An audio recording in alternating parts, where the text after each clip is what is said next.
polémique bi xam nga lan la symboliser. ñoom seen bopp lañ tal parce que li ñu leen fa fale. mooy régler problème mu sénégalais yi. pas di werante naan dama bëgg am oto bëgguma am oto. déjà ça c'est très révélateur. des soucis des députés. xam nga li ma la wax. xam nga sénégalais yi ils ont quand même quelques soucis pour dire le moins. ñu ngi waaj a song nawet bi l'économie a du mal à se relancer. ñun nu mu tudd li ñu publié récemment xam nga nu mu tudd ci rapport kii bi. trimestriel yéex na ñëw. ak yooyu.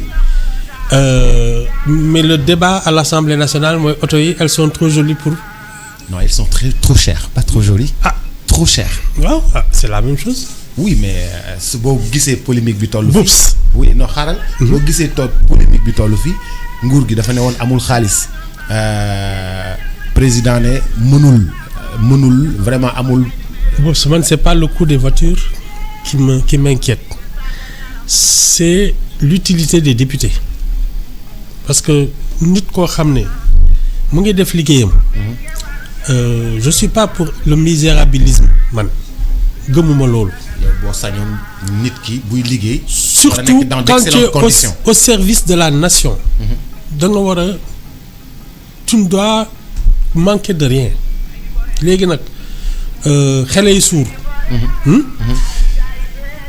Qu'ils considèrent que ce sont des voitures qui leur permettent de faire le tour du Sénégal en toute sécurité ak yooyu man ça vraiment du ma ci discuter.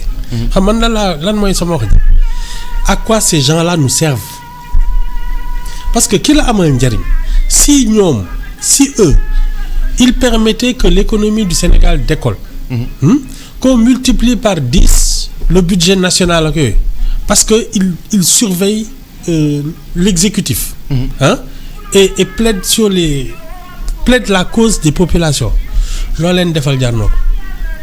Le problème c'est que même soo leen joxoon car rapide ils n'en valent pas la peine parce que ñi faalewuñu c'est pas une histoire de voiture c'est ñi ban njëriñ lañ ñu amaluñ ñu benn njëriñ. Oups. Mais pourtant ils font leur travail. anamu. Bon gis naa démb nga ne ma. Boops. À chaque changement de régime on dénonce des détournements. La gestion où étaient les députés pendant que ça se passait. bul sonn ñi amuñu benn njariñ. C'est à eux de surveiller l'action du gouvernement. C'est leur mission. C'est leur mission de dire voilà comment vivent les Sénégalais et il faut changer ça. Man dégguwuma leen ci loolu. ñoom li ñuy fayeeku oto yi ñuy dawal est-ce que mën nañu kii waaye ñuy ñaar on a soulevé récemment des scandales sur la distribution des lotissements. Oui. Oui. Comment ça a pu se faire alors qu'on a une Assemblée nationale? Des gens qui surveillent l'action du gouvernement. Da ngay seetaan ñuy séddoo ay suuf te nit ñi di ko bañ. Boops ñi amaluñu benn njariñ bul sonn sax. Ils sont là pour s'engraisser. mais bu fekkee ne. ku ci nekk nag yaa ngi def sa cinéma. ñi ciy wax ak yooyu. On a des problèmes plus sérieux que de discuter de voitures. C'est tout. Ils sont pas sérieux. Ay ma ñëwaay jàllal ci leneen. Ibou du ma ko bàyyi de parce que la polémique est. Mais Boops. Ça ne mérite pas une polémique. li ñuy werante nii. Mais ça ne le mérite pas. Ibou kon dañ leen di bàyyi rek ñu def. Mais c'est qu'en fait pourquoi les gens sont assez remontés. Parce qu'on nous a les gens arrivent au pouvoir, oui. Ce sont ces gens-là qui ont vendu à des gens en colère la haine de l'autre. C'est-à-dire tey sa simis bi su weexee tàll ñu ne lu tax simisu Boops weex tàll. Ce sont des débats de borne fontaine. te ñoom ñoo ko fi sànc et ils continuent. C'est pas autre chose. C'est pas un sujet sérieux. waay ñu bàyyi lii waay.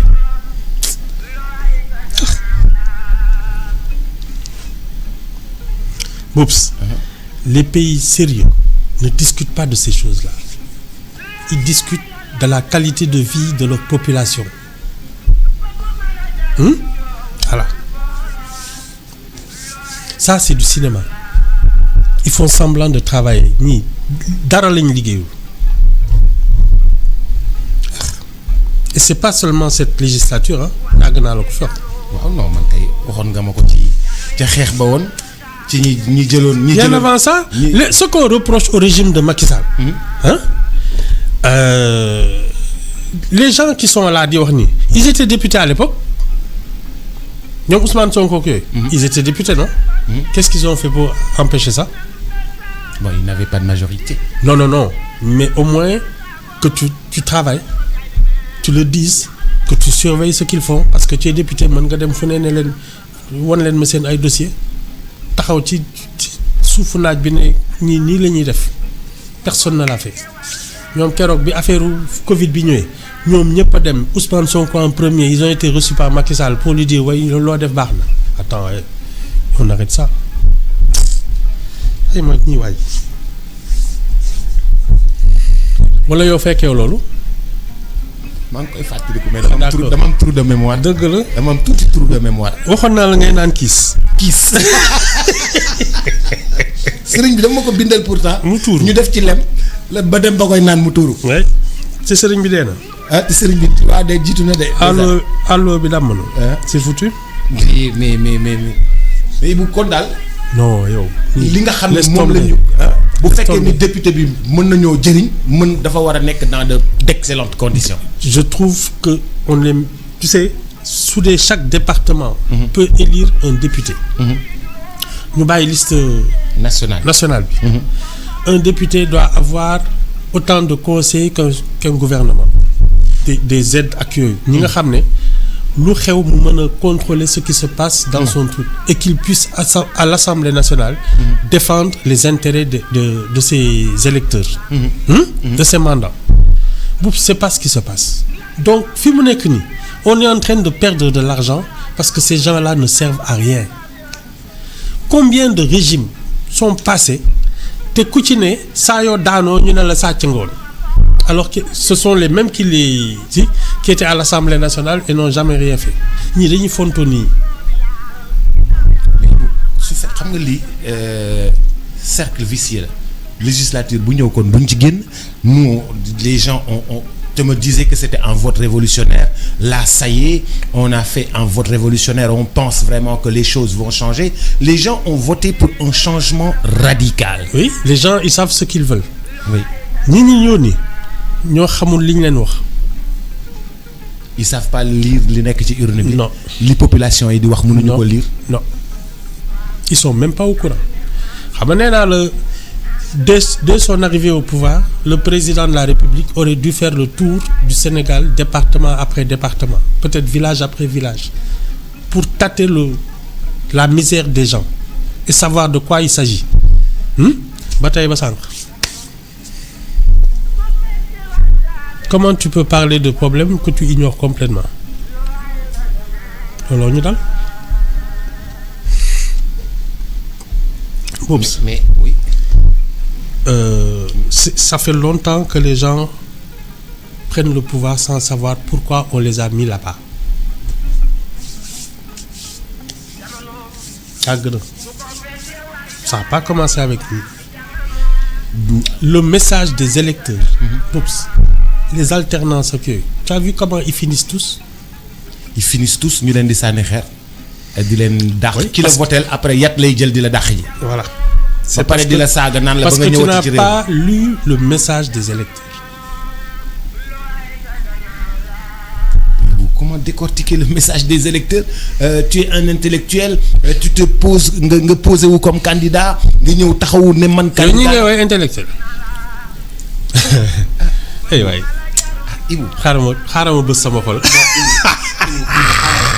Ibu xaaral. seet. Ibu. jaaykatu ndomb yi toog foofu ñoom ngay wax intellectuel. C'est bien. ay waay góor. Non Ibu. C'est bien. Ibu benn jaaykatu ndomb moo fa am. D'accord. Et puis amoon na fa genre nu mu tudd simbakat. non Simbakat. moo doon borom phobie yi. l'autre législature. yàqu na. Mais vraiment. Non, on a eu tout et n'importe quoi et on n'a pas fini avec ça. ñooñu ngay woowee intellectuel. C'est bien. non loolu daf si rax rek loolu il faut que muy am. déet yu mel noonu. non ils sont là-bas ñoo représenté moom. mais en tout cas yéen de ñoo leen di représenté. mais xam nga ñi nga xam ne dañoo génn école jiite yëf yi nekk cadre yi parti bi gérer. war a 4000 cadres yi bind projet bi. dégg ma. tu parles de 4000 cadres qui ont écrit le projet. le projet Ndiaye ko bind. déedéet yow toog nga fii ñu naan la projet Pastef bi 4000 cadres ko bind ku nekk def sa benn virgule. bu bul yàq sama journée waaye xam nga yow li ngay wax da nga koy wax di reetaan bul yàq sama journée oui ma non. intellectuel sénégalais c'est bien. Vraiment yaa ngi may perturbé. waaw